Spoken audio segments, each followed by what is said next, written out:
My name is Jessie and I am the workshop coordinator at Fox and Rabbit, and we have just run a flower crown workshop here at Karrinyup shopping centre. So to make a flower crown, we start with a piece of 18 gauge floristry wire and we make a loop on the end, which is where we will attach the ribbon.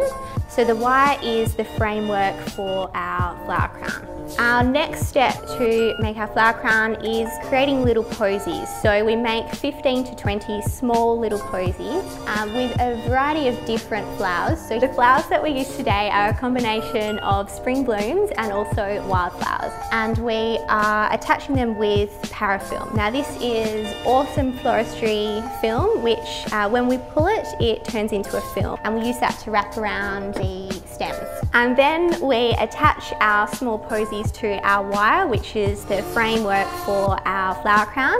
And we use the parafilm again, just as we've done with our small posies, to attach it to the wire. A tip for really bulking out the flower crown is to use materials such as gelatin wax or smoke bush, which will really give it that full effect. So this is the flower crown that we made in today's workshop, something that's really easily make again at home and perfect for the start of spring racing season. Thanks so much to everyone for coming down to Karrinyup Shopping Centre for today's flower crown workshop. It was a fantastic workshop and we hope to see you again soon.